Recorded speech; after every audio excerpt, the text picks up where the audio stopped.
Hello வணக்கம், இது உங்கள் சிவி ஜோன். காலை வணக்கம் டால். ஸோ இன்றைக்கி பார்த்தீங்கன்னா ஒரு ப்ரொமோ.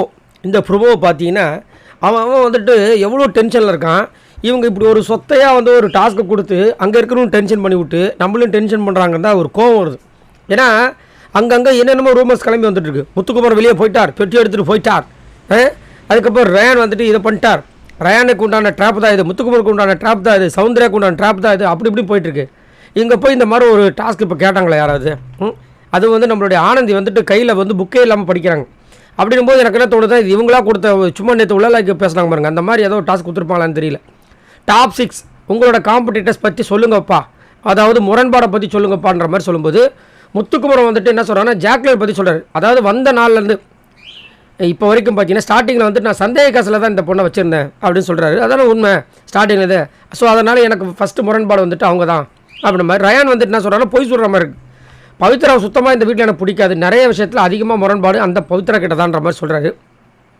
எனக்குன்னு அப்படி தோணலையப்பா. ஸ்டார்டிங்கில் வந்து நீங்கள் கோவா கேங்கில் தான் ஃபுல்லாக இருந்தீங்க, பவித்ரா கண்டுக்கவே கிடையாது. ஆனால் அதுக்கப்புறம் அந்த கோவா கேங் விட்டு வரும்போது ஜாக்லின் பற்றி நிறையா பேசுனீங்க, சௌந்தர்யா பற்றி கொஞ்சம் பேசுனீங்க, ஜெஃப்ரியை பற்றி நிறைய பேசுனீங்க. முரண்பாடு அங்கே தானே வரணும். மற்றபடி டிக்கெட்டு ஃபினாலில் முத்துக்குமரனை பற்றி அதிகமாக பேசியிருந்தீங்க. அது என்ன ஸ்ட்ரெயிட்டாக பவித்ரா கிட்ட போகுது. பவித்ரா கிட்ட நல்லா ஜாலியாக தானே போயிட்டுருக்கு. என்னதான் இருக்கும் அப்படின்ற மாதிரி தோணுச்சு. ஒரு வேளை ஸ்டார்டிங்கில் அவருக்கு தோணிருக்குன்ற மாதிரி சொல்கிறாரான்னு தெரியல. ஜாக்லின் வந்துட்டு ஒரு கேமை இப்படி தான் விளையாடலாம் அப்படின்னு நீ யோசிச்சு விளையாடுனது, உன்னோட கேம் எனக்கு லேட்டாக தான் புரிஞ்சிச்சு அப்படின்ற மாதிரி சொல்கிறாங்க. இப்போ வந்துட்டு அதாவது அப்பா கசக்குது இப்போ இனிக்குது. ஜாக்லின் விஷாலோட கேம் இப்போ இனிக்க ஆரம்பிச்சிருச்சா? ரைட்டுமா, எதுவும் காலங்கள் நெருங்கிட்டு இருக்குல்ல, ஃபினாலேக்கு அதை சொன்னேன், ரைட்டு. அதுக்கப்புறம் சௌந்தர்யா வந்துட்டு ஆன்சர் உங்களுக்கே தெரியும், முத்துக்குமார் தான் சொல்லுவாங்கன்னு. அவர் பண்ணுற ஸ்ட்ராட்டஜி அலையன்ஸ் இந்த மாதிரி விஷயம் எல்லாமே எனக்கு பிடிக்காது, அதுக்கு நான் வந்து முரண்படுறேன் அப்படின்னு சொல்கிறாங்க. உண்மைதான், இது வந்து கண்டிப்பாக யாருக்கும், அதாவது சௌந்தர்யாவுக்கு பிடிக்காது. ஏன்னா அது கேம் சம்மந்தப்பட்டது. கேமே பிடிக்காதுன்னு போது அதில் இருக்கிற ஸ்ட்ராட்டஜி அலையன்ஸ்லாம் எப்படி உங்களுக்கு பிடிக்கும்? சரிங்களா?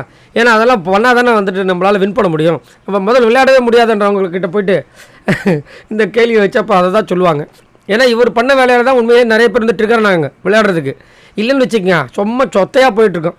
சரி, இந்த மாதிரி ஒரு டாஸ்க்கை கொடுத்து நம்மளாலும் கடுப்பு பிக் பாஸ்க்கு ஒரு நன்றி சொல்லி இதுக்கப்புறம் வர ப்ரொமோலையாவது இன்ட்ரெஸ்டிங்கான விஷயங்கள் ஏதாவது இருக்கான்றதை பார்க்கலாம். ஸோ நீங்கள் உங்களோட கருத்துக்களை சொல்லுங்கள். இந்த பணப்பெட்டியால் உண்மையிலே யாருக்கு பெரிய ஆபத்து இருக்குது அப்படின்னு நீங்கள் நினைக்கிறீங்க? மறக்காமல் கமெண்ட்ஸ் பண்ணுங்கள். பாய் நண்பர்களே.